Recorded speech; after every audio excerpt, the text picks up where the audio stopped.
All right, everybody. I'm Logan Alec. I'm a CPA, and this is my update for Sunday, November 29th. Congress is back tomorrow. House isn't holding any votes until Wednesday, but folks, get this.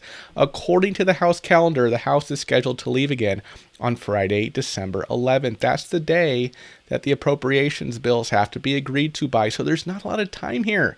Just about 2 weeks beginning tomorrow for Congress to not only fund the government, but also perhaps sought COVID-19 relief. But again, there's just not a lot of time. There's just not.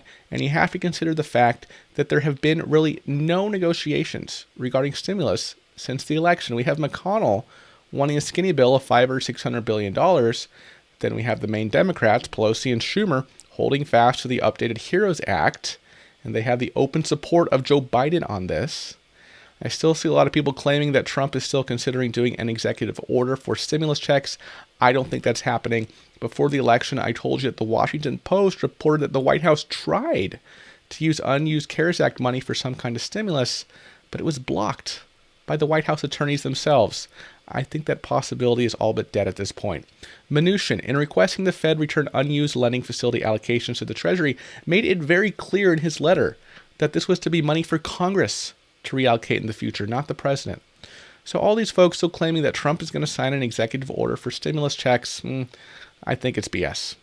I guarantee you they're probably the same people who for the past 6 months have been claiming that your second stimulus check is just around the corner.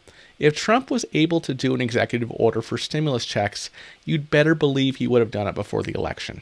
Now, one more thing I want to mention is state stimulus programs. I've seen some YouTubers taking state or local stimulus programs and making a title or thumbnail out of that without clarifying that this is a state-level stimulus. For example, last week, New Mexico Governor Grisham, I think her name is, signed a $330 million relief package, giving $100 million in grants for small businesses, a one-time $1,200 payment to over 100,000 New Mexicans claiming unemployment. Right, so that's frankly more of an unemployment boost than a stimulus check. This package also includes $15 million for emergency housing assistance, $5 million for emergency food bank services, $5 million for direct assistance to low-income residents who did not receive a federal stimulus check, many of those being those without legal status, and $10 million for the New Mexico Department of Health to support efforts against COVID-19. And I've seen some folks run with this and say, oh, $1,200 stimulus checks just approved. But look, A, this is more of an unemployment boost than a stimulus check. And B, this applies to maybe about 100,000 people, i.e. 0.03% of the United States population. It just seems disingenuous to me to title something $1,200 stimulus check just approved without clarifying that it's for those on New Mexico unemployment only.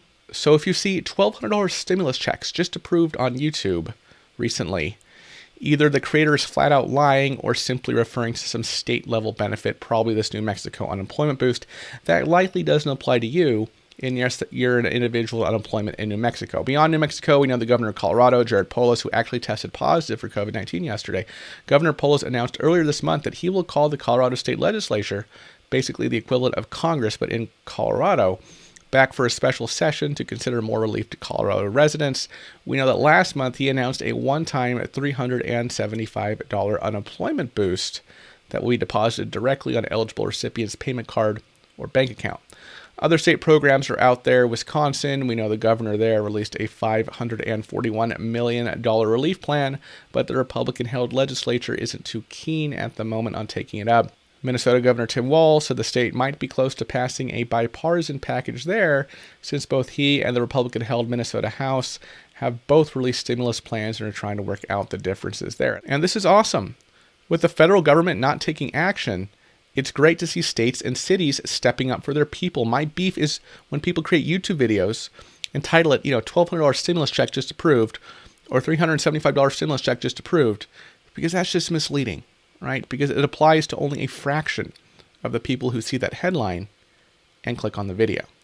All right, on to COVID-19. 151,245 new cases yesterday, with 1,192 deaths.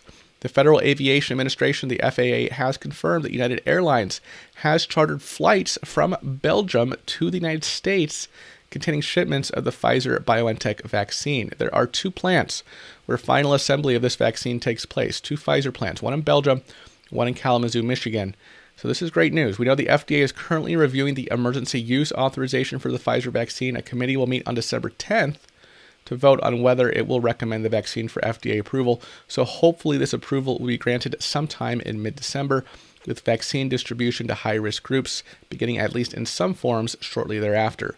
Meanwhile, the United Kingdom, according to the Financial Times, is reportedly set to approve the Pfizer-BioNTech COVID-19 vaccine as early as this week, with the first injections possibly taking place the second week of December.